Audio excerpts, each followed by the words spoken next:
શ્રી રામ જય જય રામ, શ્રી રામ જય જય રામ, શ્રી રામ જય જય રામ. સચ્ચિદાનંદ ભગવાનની જય.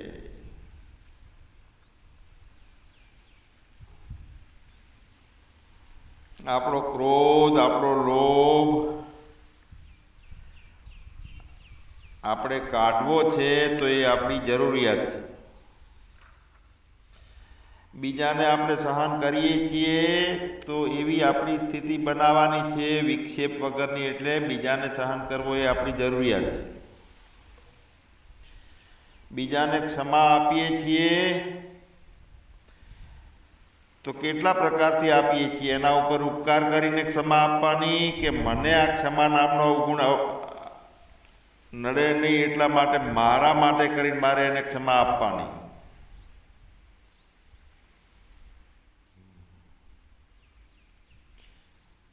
એટલે સહજતા, સરળતા, ક્ષમા,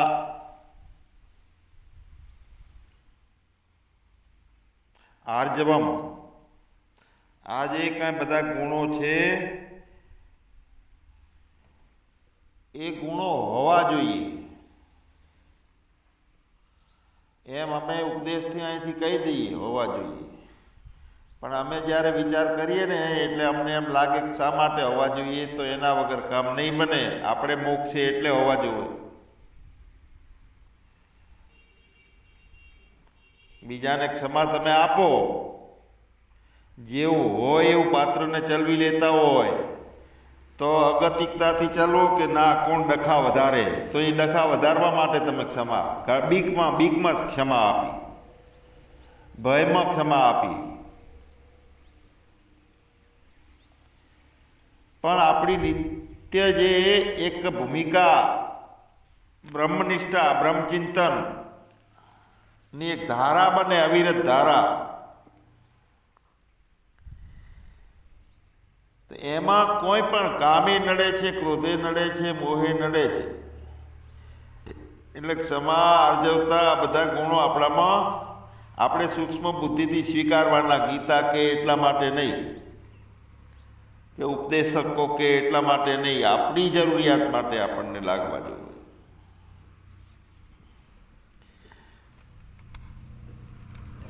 સાંભળી અને આનંદ આવે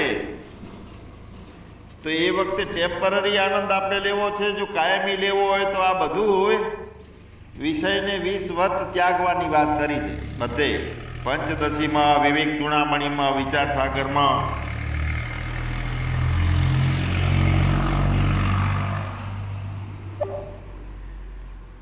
સંસાર સ્વપ્નવત લાગે મુમુક્ષુને ત્યારે એ સંસાર છે એ સ્વપ્નવતની ભૂમિકામાં હોય તે આપણું વર્તમાન.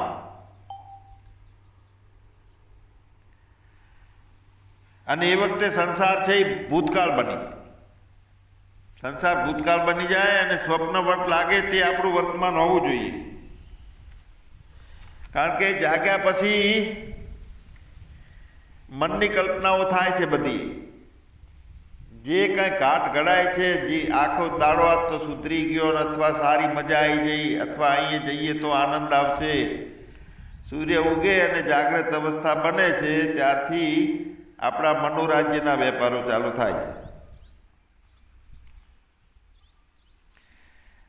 હા, હવે મનોરાજ્યના વેપારમાં આપણી સ્થિતિ આપણે સતત લક્ષમાં રાખવાની છે કે આપણે વેપારમાં છીએ કે આ બધા વેપારો પ્રતીતિ લાગે છે. એનું દર્શન આપણે આપણી દશાથી કરવાનું છે.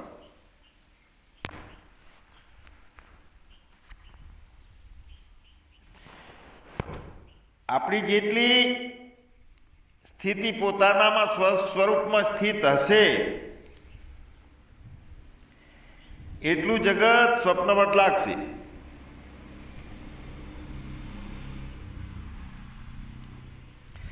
અને સ્વસ્વરૂપમાં સ્થિતિ વધારે ક્યારે રહેશે કે વધારે ઈશ્વર નિષ્ઠા હશે તો, વધારે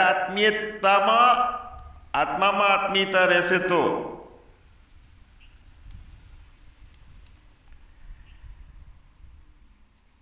કારણ કે વર્તમાનમાં જે સંજોગો આવે છે, પરિસ્થિતિઓ આવે છે, ત્યારે આપણા મનમાંની ફિલોસોફી દાખલ કરી નાખીએ આપણે કે આમ જ જીવાય, આમ જ રહેવાય.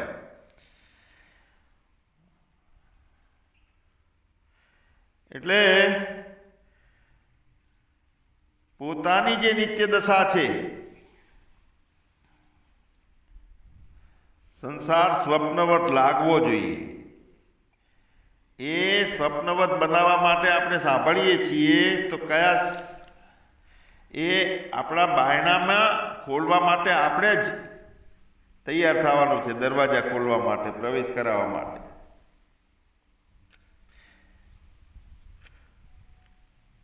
સરખામણી કરીએ આજ સુધી સાંભળ્યું હોય એમાં કે બ્રહ્મમાં આત્મામાં કોઈ દ્રશ્ય નથી, દ્રષ્ટાય નથી, દ્રષ્ટિએ નથી. તો હું તો દ્રષ્ટા ભલે રહું પણ મારામાં દ્રષ્ટિ અને દ્રશ્ય છે. હું પોતે દ્રશ્ય વગરનો અને દ્રષ્ટિ વગરનો દ્રષ્ટા છું.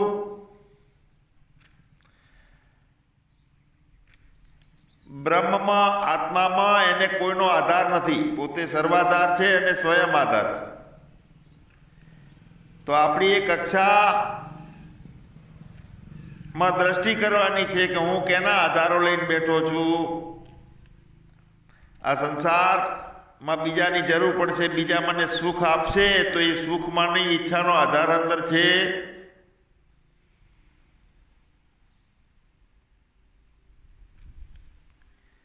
બ્રહ્મમાં દ્વિતીય ભાવ નથી, આત્મામાં. તો હું કોઈને ક્ષમા આપું છું તો બેપણાના ભાવથી આપું છું, એના ઉપર ઉપકાર કરીને. કોઈને પ્રેમ આપું છું એટલે હારા નબળાની દ્રષ્ટિ કરીને એકને વધારે પ્રેમ આપું ને એકને ઓછો આપું, એવું બને છે.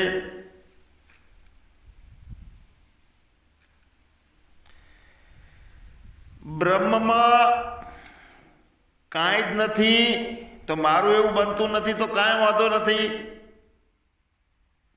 સંસાર અને જેટલું ઇન્દ્રિયોથી અનુભવાય છે, જોવાય છે, બોલાય છે, જે કૃતિ થાય છે તે પ્રતીતિ એટલે કે સ્વપ્નવત લાગે છે.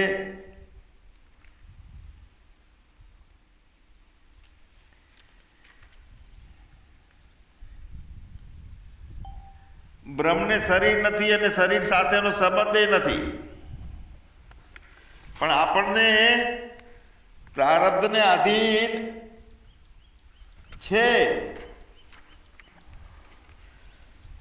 તો જે વારંવાર સાંભળીએ છીએ એનું પુનરાવર્તન બને છે. રાગનું, દ્વેષનું, હુંપણાનું વારંવાર આવવું બને છે.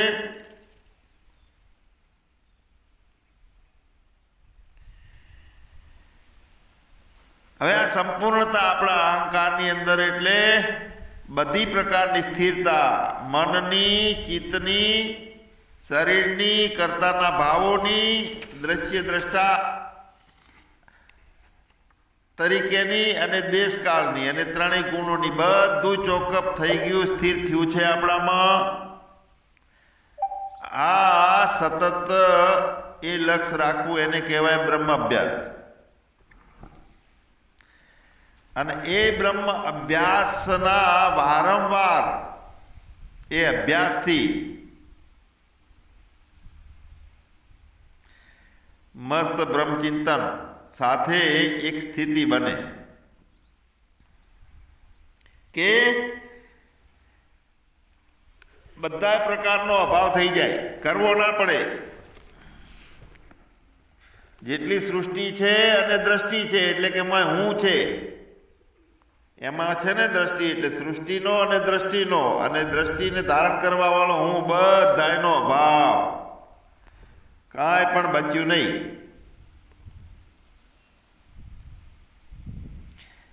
તો જેનું આવું તદ્રૂપ એટલે તેના રૂપે, મન તેના રૂપે બુદ્ધિ, તેના જેમ જ અદ્વૈતતા,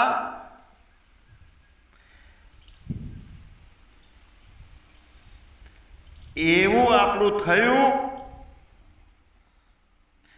અને એવું થયા પછી વળી પાછું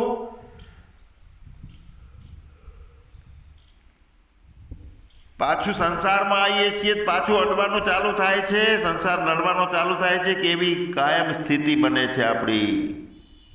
આ ચેક કરવા નિત્ય પોતાનો દર્શન, બીજું દર્શન થાય નહીં, બીજામાં ચિત્તની વૃત્તિ જાય જ નહીં. અને ભ્રાંતિઓ તો ચિત્તે નથી, અંતઃકરણે નથી, શરીરે નથી. એનું બધાની હોવાપણાની ભ્રાંતિઓ અંદરથી પોતાના સ્વદર્શનથી તૂટતી જશે. જે પરિસ્થિતિ આવે, જે કોઈ બીજો વ્યક્તિ આવે, જે રહેવાનું આવે કે ખાવાનું આવે કે ક્યાંય પોતાનો વિરોધ ચાલુ ના થાય. સર્વેશામ અવિરોધેન.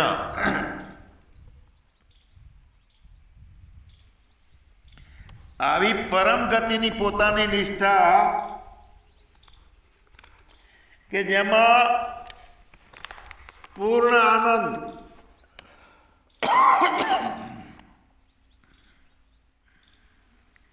અપાર આનંદ, શાંત આનંદ, ઘનતાનો આનંદ, ઘન આનંદ, અચલતાનો આનંદ, ક્યાંય ચલિતતા નથી, નિત્ય આનંદ, કાયમ માટેનો, ઘડીક જાય ના આવે એવો નહીં. બોધ સ્વરૂપ આનંદ, પોતાની આત્મીયતા પોતાનામાં જાય છે ને બીજું કોઈ પ્રિય લાગતું નથી પોતાના સિવાય. બોધ સ્વરૂપનો આનંદ, પોતાના જ્ઞાન સ્વરૂપનો આનંદ,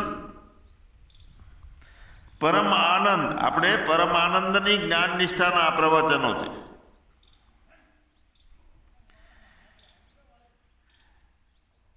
એટલે વ્યાપક આનંદ, મહાન આનંદ એટલે જે આપણી વૃત્તિ પરમાત્મા રૂપે આપણે ધારતા હોઈએ કે શાંત, સત, ચિત્ત એટલે કાયમ માટેનું આનંદ, એટલે બીજો નહીં, પોતાનો નિત્ય નિતાંત આનંદ, જે સ્વરૂપે આપણે અનુભવ કરવાનો છે એ બધા પ્રકારનો આનંદ, અચલ આનંદ, શાંત આનંદ, અપાર આનંદ, પૂર્ણ આનંદ, મહાન આનંદ, અવિચલ આનંદ, અવિકારી આનંદ. પણ આનંદ સિવાય બીજું કાંઈ જ નથી.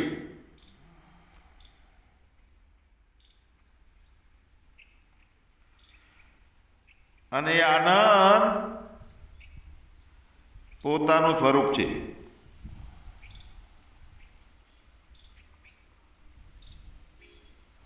તો આ બધા આનંદના વિશેષણો છે, એના પ્રભાવથી પોતાનો એ રીતની સ્થિતિ અને આ વિશેષણોના પ્રભાવથી બ્રહ્મના વિશેષ સ્વરૂપનો અનુભવ થાય, બ્રહ્મનો ના થાય.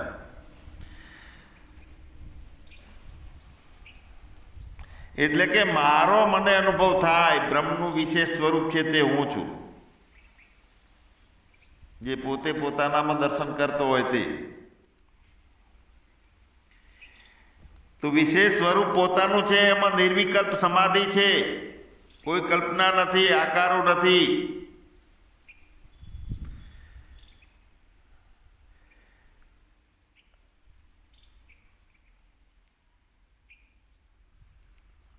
વિશેષ સ્વરૂપમાં અનુભવ થાય છે આપણને. દરેક જુઓ પોતે પોતાને કે ક્યાં ઊભા છીએ આપણે, કેટલો ભય છે, કેટલી ભૂલો થાય છે. કોઈને માફ કરવામાં ભૂલો થાય છે તો માફ કરવા વાળો ઊભો છે અને બીજોય ઊભો છે. સારું જીવન જીવાય છે એવો ભાવ છે તો એ સારું જીવન જીવનારો ઊભો છે અને સારું નબળું ઊભું છે.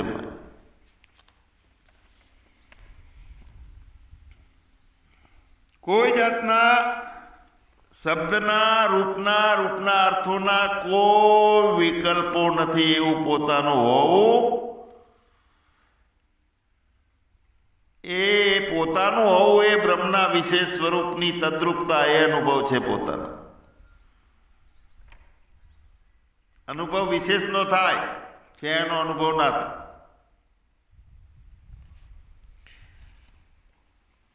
કાંઈ જ રહેતું નથી, બ્રહ્મ જ રહી જાય છે, પરમાત્મા જ રહી જાય છે. એ મારાથી નોખો કાંઈ છે નથી, કશું જ નથી રહેતું. એવી એક પોતાની ભૂમિકા, એટલે કે અભિન્ન સ્થિતિ થઈ જાય છે. અપરિચ્છિન્ન વૃત્તિઓ બધી થઈ જાય.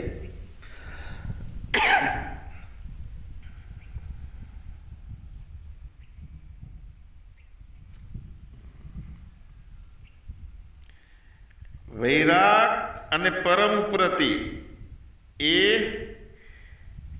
આવી સ્થિતિવાળા મહાત્માનો આ સંસાર અને શરીર સાથે કોઈ સંબંધ એ વખતે વિચ્છેદ થઈ ગયેલો હોય છે. એટલે બે હોતું નથી, શરીર હોતું જ નથી.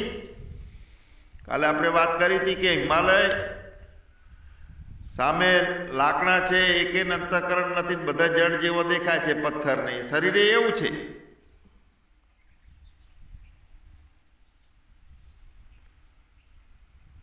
તો આવી સ્થિતિ આપણી થઈ ગઈ પછી આપણે નવી ભ્રાંતિઓ ચાલુ થાય છે કે મારે આ કર્મ કરવા, આ ના કરવા.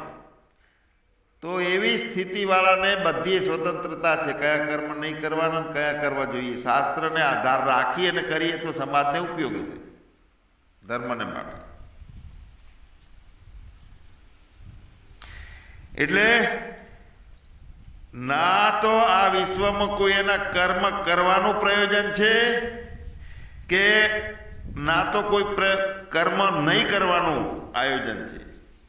પોતાના સિવાય કાંઈ જ નથી.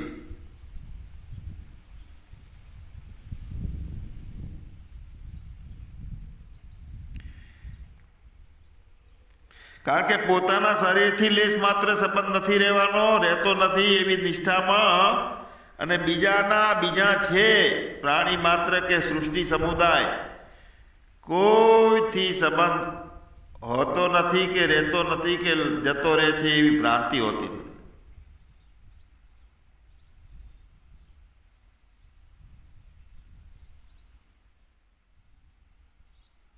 પોતે આનંદ.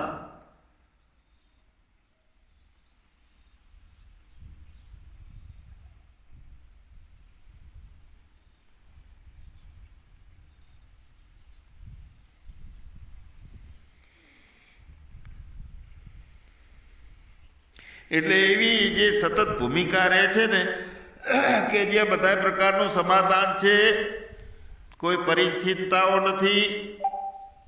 એટલે કે નિત્ય યોગ રહે છે પરમાત્માનો. એ યોગી કાયમ સમાધિસ્થ જ છે, એને નોખી સમાધિ કરવાની આવતી. કાયમ ધ્યાની છે, એને નોખું ધ્યાન કરવાનું કે ના કરવાનું કાંઈ આવતું. ધ્યાનમાં અને સમાધિમાં જ બધું કરતો હોય અને થતું હોય.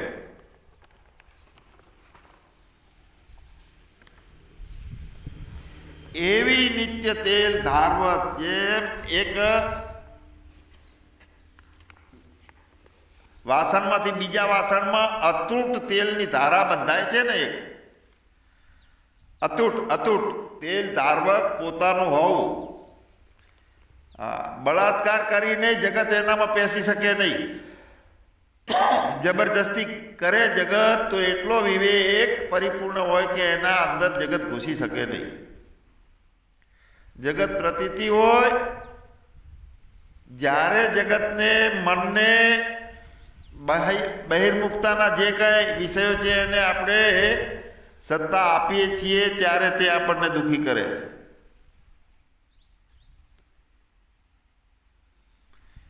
ઘણી વખત કહીએ કે વાલીની સામે જે લડવા જાય તો એની બધી અડધી શક્તિ વાલીમાં આવતી રહેતી.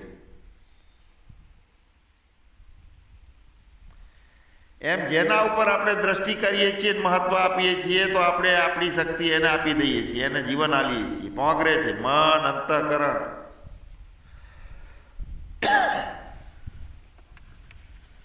તો કાંઈ જ નથી રહેતું પોતાનામાં.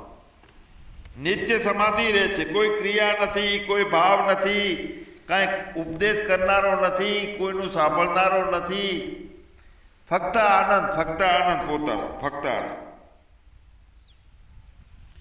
સંસારનું કોઈ જ્ઞાન નહીં, શરીરનું અંદરનું બહારનો ભેદ નહીં, શરીરના અંદરના બહારનું કોઈ જ્ઞાન નહીં. મેરે અપને સિવા કુછ નહીં. આવી તેલ દારવત પોતાની હોવું એવું ના થતું હોય તો બધું ખતમ કરવા ઉપર જોર આપો. પેલા કેટલું અંદર રહી જાય છે. ફક્ત શ્વાસની આવન જાવન હોય. એક બાજુ જીવતું મળતું પડ્યું હોય,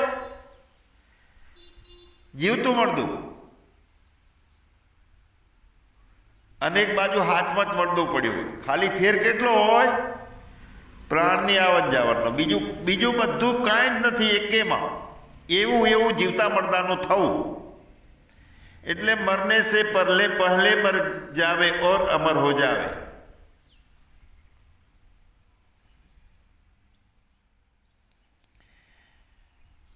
તો આ એક ગુણાતીતની અવસ્થા છે આપણી પોતાની. ભાવાતીત, ગુણાતીત, એકમ નિત્યમ વિમલમ અચલમ સર્વથી સાક્ષી ભૂતમ. તો શબ્દો પ્રતીતિ કહું છું, એ પ્રતીતિ વર્તમાન પ્રતીતિ અને શબ્દોનો પ્રભાવ ઈશારો છે એ અહમ નિર્વિકલ્પો નિરાકાર રૂપો એ પોતાનું હોવું એનો અધ્યયન પોતાનામાં જોવાનું. પોતાનું બીજું બધું પ્રતીતિ.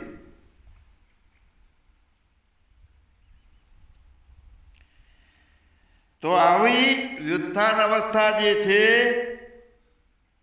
એ વારંવાર આવા પોતાના પ્રયત્નથી પોતે પોતાનામાં જાગી જઈએ તો સમાધિ, પૂર્ણ સમાધિ હોય એવા જ્ઞાનીની ભૂમિકા પોતાની વ્યુત્થાન અવસ્થા. તો વારંવાર અભ્યાસથી, જેમ ગાડી ચલાવીએ છીએ, વારંવાર અભ્યાસના કારણે પછી ફોન ઉપર વાતો ચાલુ હોય તો ગાડી 80ની ઝડપે ચાલુ હોય. વારંવાર અભ્યાસનું પરિણામ છે. પોતાની મેળે એ વ્યુત્થાન નથી થતું. આપણું લક્ષ્ય પોતાનાને જ આપીએ, બીજું બધું પોતાનામાં ગાળવાનું બંધ હોય, મહત્તા પોતાને જ આપી હોય તો તરત ખ્યાલ આવે કે મારા પોતાના હોવામાં મને શું નડે છે. એ પોતે પોતાનું દર્શન કરી અને પોતે પોતાના માટે બીજાને ક્ષમા કરે, પોતે પોતાના માટે બીજાને ચલવી લે, પોતે પોતાના માટે પ્રેમ રેલાવે, પોતાના માટે. અને પોતાના પણાની નિષ્ઠા માટે આ કહેવું પડે છે. પોતાના માટે જ્યાં સુધી પોતાની એક નિષ્ઠ પરિસ્થિતિ નથી થઈ ત્યાં સુધી.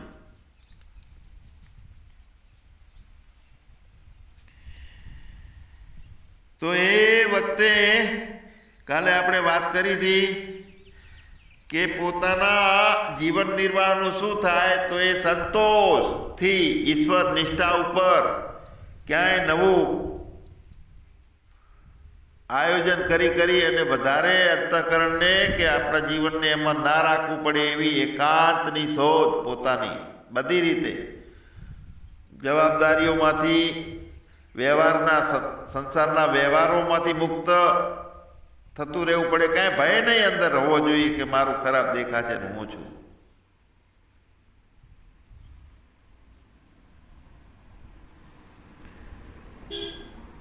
જેનામાં અંતઃકરણની તીવ્ર વિશેષતા નથી, જાગ્રતમાં વિવેક નથી ને એ જેમ પશુઓ જીવે છે ને એવું જીવન અંદરથી સમજવાનું.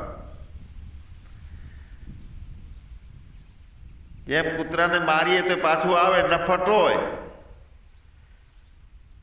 તો અંતઃકરણ આપણામાં નથી. એમ આપણે નથી બદલો લેતા, નથી કોઈનું પકડી રાખવાનું, સતત કીધું કાયું